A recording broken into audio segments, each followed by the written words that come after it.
What if the way that you've been practicing is the exact thing standing between you and the sound you want? Not your talent, not your tone, not your instrument, not how long you've been playing, but the practice itself. Here's some questions to consider. Have you ever walked away from practicing feeling like you worked hard, but nothing actually got better? When you go into a practice, do you have a clear intention, or do you just start playing and hope for the best? And wouldn't it feel incredible to walk away from a short burst of 10 or 20 minutes knowing something genuinely shifted, that you achieved your goal?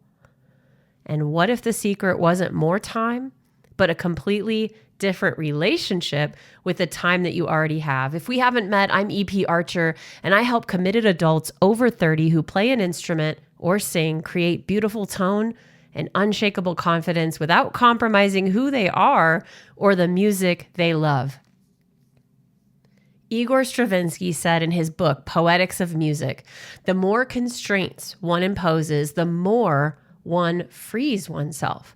And the arbitrariness of the constraint serves only to obtain precision of execution. I love this. We're going to do an arc on practicing, and this quote is really encapsulating of that. When we have structure, intention, a specific target, a form, something that is restricting us. Maybe it's just playing with our fingers only. Maybe it's only bow work. Maybe it is isolating just string crossings or a finger picking style if you're on guitar. But when we limit ourselves, we actually get to have musical freedom within that structure, but without it going all over the place and not making anything happen. Structure is the condition we need for freedom, and that might seem counterintuitive, but just think about poetry or art or anything else. If you have a blank canvas and a whole bunch of materials, and what are you going to do? But if you say, hey, I'm going to do acrylic on canvas, here's my color palette, I'm using these 8 colors, all of a sudden, a lot of images can start popping in and you can start creating more quickly. If you're writing music and you say, hey, I'm going to do a blues form and I'm going to have a head and then I'm going to have a solo section, the constraints of those specificity allows you to be creative and free and still have it feel meaningful. And practice is no different. Craft versus art is a transformative distinction. When we craft practice, it's repetition towards accuracy at a slow enough pace to have muscle memory. Transformative practice, artistic practice, is when we are focused on awareness, intention, and our felt sense of change to express. We need both of them. Most people, honestly, only do one. And the one they're missing is usually the one that would move the needle. Anders Ericsson, in Deliberate Practice, said that the defining variable in expert performance is not hours logged, but the quality of focused, feedback-rich attention.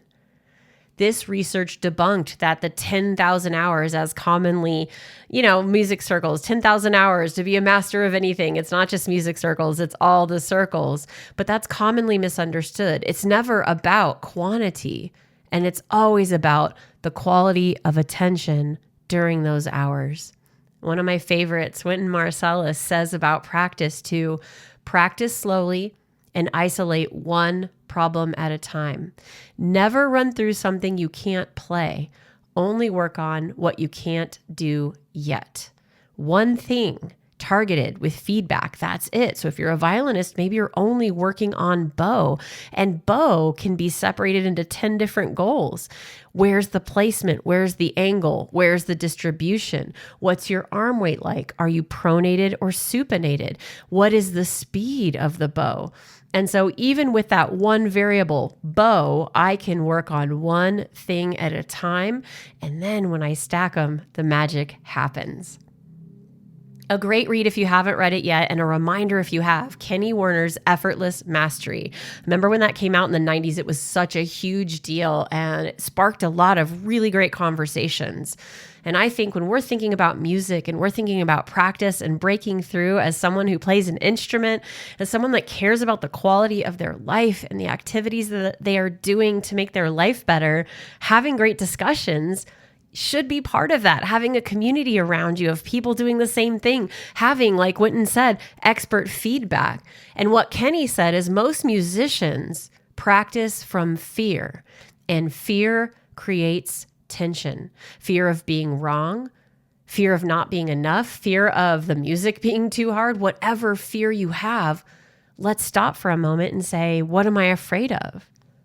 Am I afraid of not being good enough? Am I afraid that if I am good, what does that mean? And where do I have to go from here?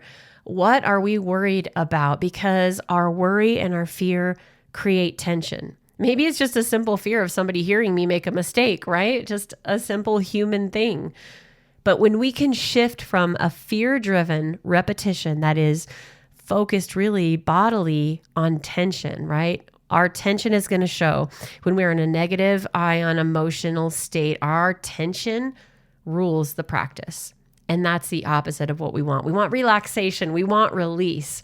So when we can shift to presence and exploration and intentional presence-driven practice, it'll be the same notes and a completely different experience and result.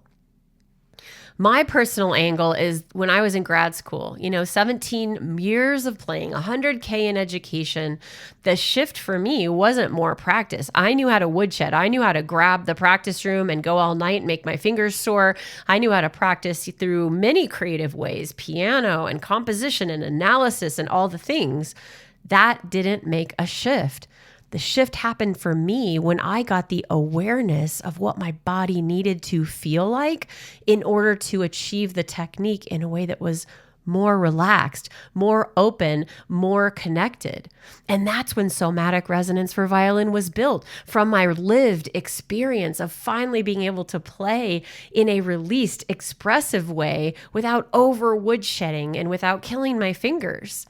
Those principles apply to every single instrument and voice.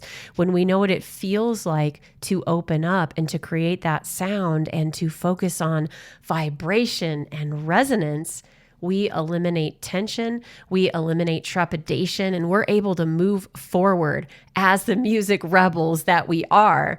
And we were all taught, right, that hard work equals better. The rat race, more hours, more repetitions, more scales, more knowledge, more courses, more degrees.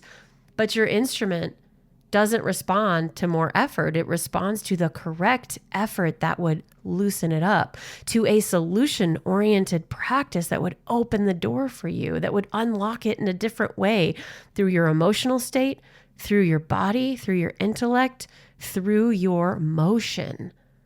So when we can play with attention, intention, and physical freedom, that's the key. Smarter practice isn't a shortcut. It's a deeper commitment to showing up with intention, with awareness, and a clear picture of what you're trying to change. And when you practice that way, 20 minutes does what 2 hours of grinding never could.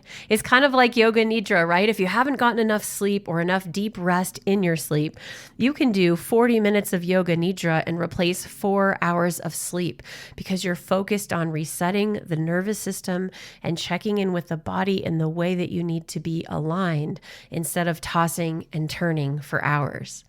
So here's how to apply it today. Before you play a single note, the next time you're getting out your instrument or your voice to practice, name one thing you want to change. Not 5, not 10, not just I want to sound better or I want this to be easier, but pick a specific thing, a single phrase, a specific technique, one physical habit that you're aware of, and that is where your deliberate practice can begin. Then set a timer for 10 minutes, work only on that one thing. If you're not sure how to break it down, collaborate with experts, with other musicians, pop into our Facebook group, because even a small shift is real data. Write it down. That's your new way to practice. You don't need more time. You just need more presence and intention in the time that you already have. Every musician you've ever admired, practice with a specific target, not just with a lot of effort.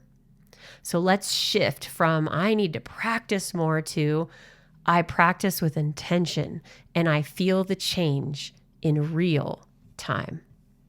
So this is day 1 of our 7-day episode arc on practice. Come and join the conversation in our free community if you play violin. Facebook.com/groups/adult violin. Everybody else, find me on Facebook or Instagram. My name is EP Archer. I can't wait to see you because your best music is on the other side. And I'll see you there.